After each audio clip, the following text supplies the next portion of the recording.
Well.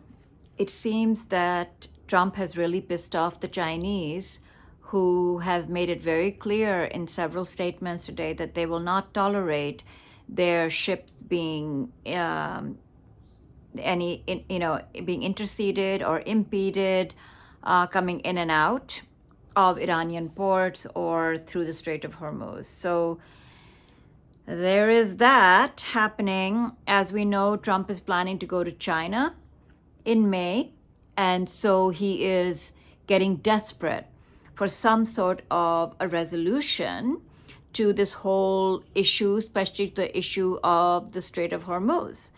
Um, they I don't think he can go to China by blockading the movement of Chinese ships, frankly. I don't think that's going to happen. I don't think the Chinese are going to let this go. So it seems the Chinese are taking a pretty hard line here and saying you will not block our ships.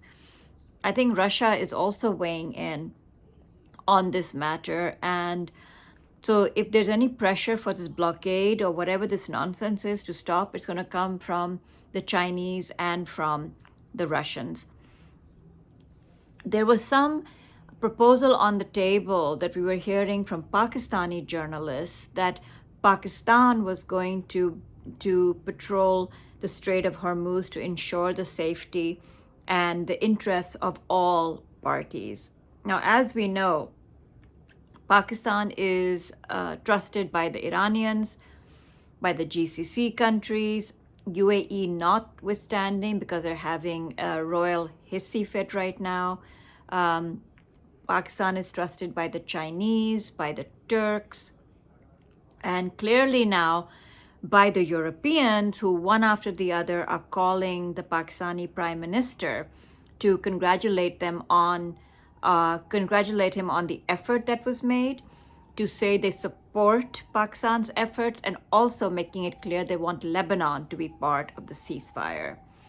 So Pakistan patrolling the Strait of Hormuz would not be a bad option, I think, for all parties. Pakistan sent many of its fighter planes to Saudi Arabia over the weekend. And it seems to me that that could be in preparation to be, for them to become sort of the policemen of the Strait of Hormuz. So let's see how that plays out. But I think that is an option that could possibly work for all parties. Now, there's very few countries right now who can play that role, and Pakistan is that country at the moment. Like I said, from Asia to the Africa region to Europe, Pakistan is fielding calls from so many countries saying that they support Pakistan's effort to bring this matter to a close and to find a way.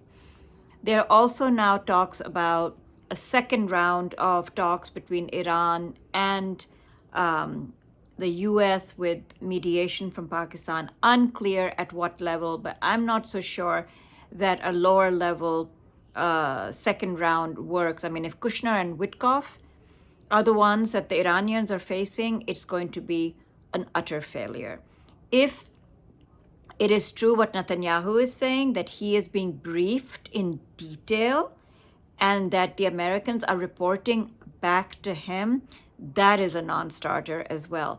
Vance has said on Fox News that the Iranians needed to go back to Tehran to get the approval of the supreme leader. Actually, what the Iranian analysts, all of them, Vali Nasser, Ali Vaez, Trita Parsi, they had all said that Ghalibaf is coming with full support of the negotiating position and what they could negotiate away and what they couldn't, and that the Iranians actually did not have to go back to Tehran to get approval for any negotiating position. So I think Vance is really trying to find cover for what seems to have been a massive failure on his part to negotiate properly, to understand what was on the table, and to push back against pressures from people like Netanyahu. Kushner and Witkoff, two real estate dudes, should never have been in the room. It should have been high-level diplomats who understood what it takes and who had dealt with the Iranians before to know what was what.